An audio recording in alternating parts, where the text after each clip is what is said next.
House of Delegates member Randy Minchew, 10th District. Randy represents part of Clark, Frederick, and Loudoun. So he's in Northern Virginia. He's been working on the I-66 expansion up there, which is a big issue for many commuters in Northern Virginia, among other things. Delegate Minchew, good to have you with us, sir. Hey, it's great to be with you, John. And let me give a shout-out to all your great listeners. That I apologize for those people who are listeners who took my advice and took the Carolina Panthers and gave the points in the Super Bowl. Let me get that off my chest first and foremost. Well, look, I'm one of them, and I didn't take your advice directly, but that Denver defense is unbelievable, no question. But look, I mean, you looked at Carolina during the season. I mean, they looked unstoppable, and so I didn't see that. I thought they'd do a lot better than they did, but both of us took the pipe on that one. we didn't see Von Miller having the game of his life. Oh, it was what a stellar defensive athlete. Unbelievable. Their defense right up there. I think the 84 Chicago Bears, without a doubt. But they didn't get the kind of play that, everybody saw they had a good defense, especially in the New England game. Obviously, that was obvious. But it wasn't like the Bears' defense in 84, for instance, or Seattle's defense the first time they got to the Super Bowl and won, that everybody knew, they were phenomenal. Denver kind of was not on everybody's radar screen. So, but look, they played an excellent game, and they sacked Newton 7 times and forced unbelievable 4 turnovers. Game was over. All right, so that it was. Let's get to. We got a couple things to go over today, Delegate Minchew. Let's start with just kind of give us an update from your perspective on last week and what you see the priorities are going forward this week. Well, first of all, John, we are nearing, to use another football analogy, we're nearing halftime. Right. Halftime is tomorrow. Basically, Tuesday is the last day in which either house can complete its legislation, with the exception of the budget, and send over bills to their house. So we're going to go into session really early today at 10 o'clock, and basically we'll have over, I think, 260 bills that we'll have on second reading today when debate takes place. But there's just a host of bills that are coming up now to the floor that have stayed in committee being tweaked and having problems worked on. We're going to have everything from Delegate Chris Jones's tolling bill to the Article 5 convention bills and a host of other things coming up. So it's going to be 2 very busy days of legislation as we near the halftime of our session tomorrow with crossover. And then we have many listeners that they kind of know what crossover is, Delegate Minchew, but don't know exactly what it means. Can you explain that to our listeners in layman's terms? Sure, John, I'd be glad to. Well, as you know, in the even years, we have our so-called long sessions, the last 60 days. And roughly halfway through that, on the 30th day, any bill that is going to pass the House needs to clear the House and go over to the Senate. So the House has to complete its work on its bills, and conversely, the Senate has to complete work on its bills. So after crossover, the only thing that happens on Capitol Hill is the House considers the Senate bills, and the Senate considers the House bills. And so what that means, if there's anything that has not gotten out of the House to go to the Senate, or vice versa, come in 2 days, that's it. They're done until 2017, right? Pretty much, yep, that's right, John. They might be left in committee, or they might be tabled, but yeah, any House bill that doesn't clear the House by tomorrow afternoon is basically dead for the session. Now, I want to get to the Republicans' education agenda. I know we talked a little bit about this the last time you were on. Jennifer McClellan, one of your colleagues, she's in the Richmond area, came out on Friday and really blasted your effort to expand charter schools in Virginia, bringing race into it. I was kind of taken aback by it. I like Jennifer. I'm going to try to have her on my show tomorrow. But she said that the effort to expand charter school opportunities in Virginia. Normally they go after and say, the money, it's all about money, and it's taking money out of schools that need the money. Well, McClellan was saying on Friday that the real issue is that it is a way for whites to not send their children to minority schools, and it was anti-diversity. I mean, I like Jennifer, but I got to tell you, haven't we gone beyond that? I mean, why aren't we looking at what's best for individual children rather than go back to race? This battle was fought in the 60s and the 70s. What are they talking about? Yeah, a good point. There's a strong argument for charter schools based in counties and in cities. And I didn't know exactly where my colleague Delphin McClellan was going with that, because charter schools in some majority-minority cities are crucial for getting the schools back on track. They've been successful in Washington, D.C., and heck, John, even the Washington Post came out with an editorial in favor of charter schools last week. Now, we have to be careful with charter schools that we don't completely take over the job of our local school divisions. Right. My view of charter school legislation is that it should be, the Board of Education should sit in kind of an appellate capacity, that if a local school division turns down a charter school, there should be an appeal right to the Board of Education. Right. But we'll be discussing those the next couple of days, John. All right. Well, I hope to continue the discussion over, because I think that part of giving parents the opportunity to find better educational choices for their children, especially those locked in poverty that don't have resources, if they're in an area that's not working, a school that's just not working for their child for whatever reason, there's got to be some choice. Because right now, if you have the resources, you can take your child out, send them to a private school. The real issue, Delegate Minchew, is those that do not have that option. They don't have the resources. They've got to have another opportunity other than to just have their children locked into a system that's not working for them for whatever reason. Right? Good point. Yep, I agree with that. All right, Common Sense News Time, 8:20 here on the John Fredericks Show. We're with House of Delegates member Randy Minchew, Republican 10th District. That's Loudoun County in the Northern Virginia area. Delegate, I want to get to this Airbnb legislation that is now making its way through the House and the Senate. There's a couple of bills making their way.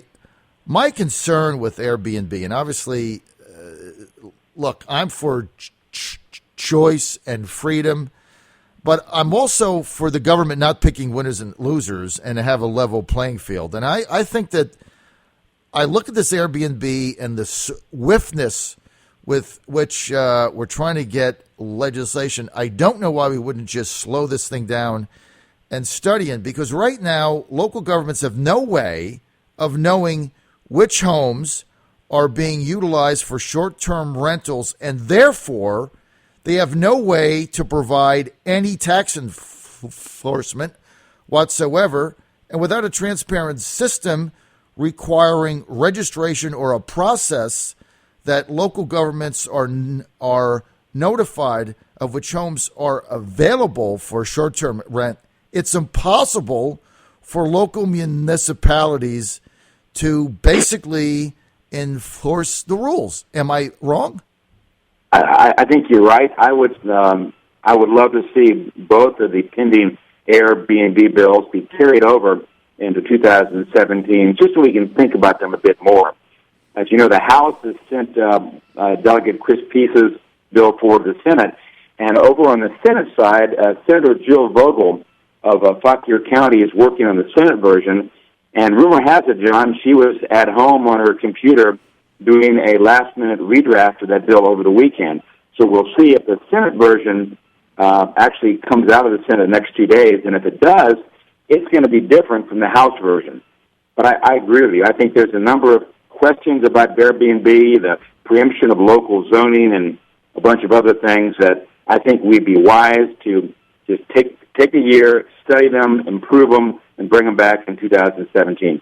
I think you're absolutely right on that. We went through the same thing with taxis, right? Uber and Lyft, where you guys did a 12-month study, took your time, figured it out, and I think you made it work. What we've got now is this hush to judgment, and basically the government is going to be involved in deciding who wins and who loses, and I don't think it's a fair playing field. Yeah, I agree with that, and we've seen in recent weeks local governments expressing real concern over how the Airbnb legislation seems to be the General Assembly preempting local zoning. And I believe the localities should have the right to use their zoning powers to protect public health, safety, and welfare. And I just think there's not a big rush. We can take our time, study these bills in the off-season, and come back with improved legislation in 2017. So that's what this delegate would like to see, John.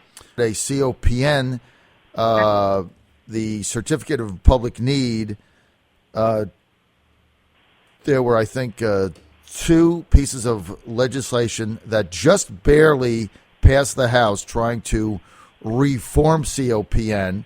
You didn't get as big a majority there as I know what some people wanted.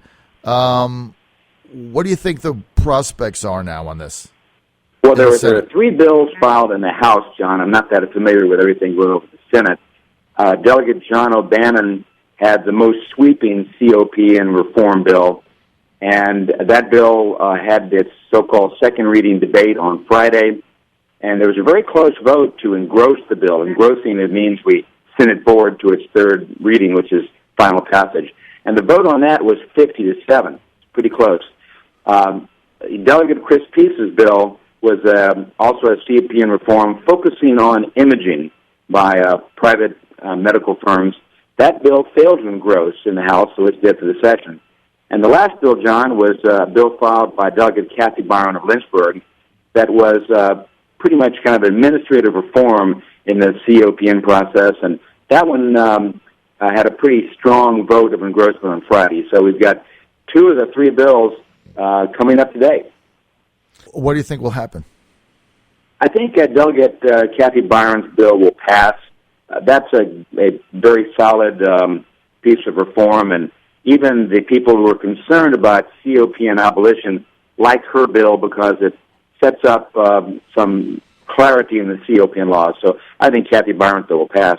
The big question is going to be on Dr. John O'Bannon's bill, which is the most broad sweeping of the COPN reform bills. It mustered 50 votes on Friday, with three delegates not voting.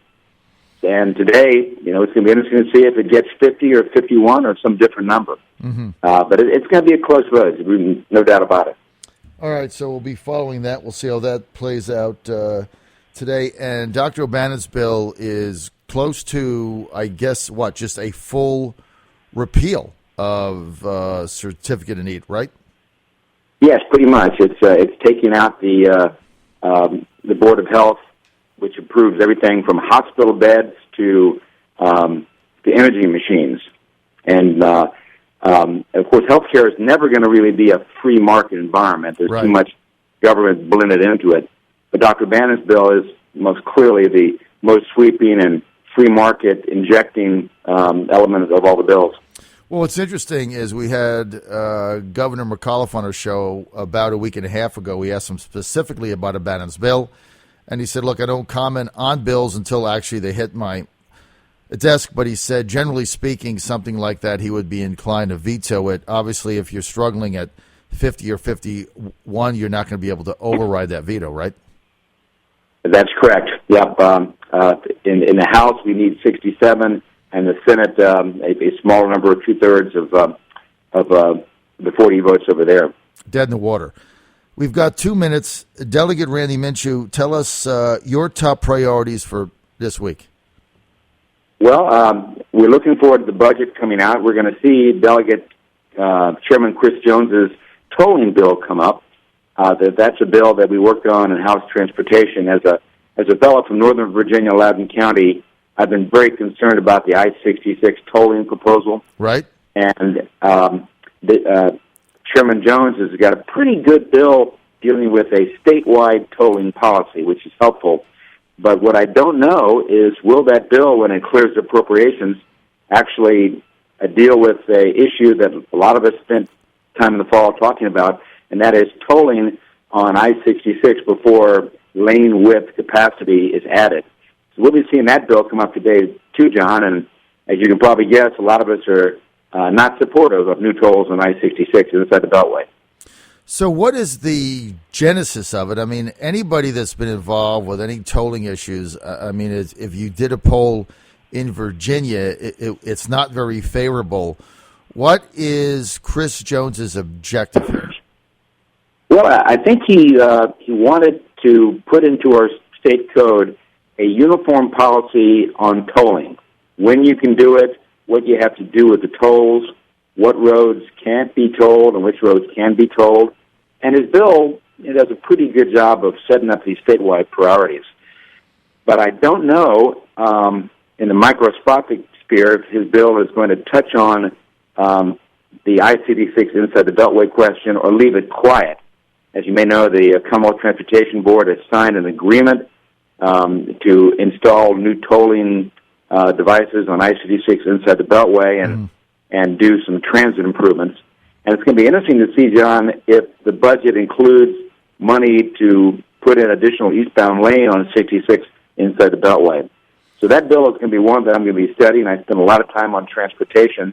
And while I like the idea of a good statewide policy on tolling, if it doesn't address tolling on I-66 inside the Beltway, I'm not going to be happy. All right, that's going to be the final word. Delegate Randy Minchew saying no tolls on I-66, or he's voting no.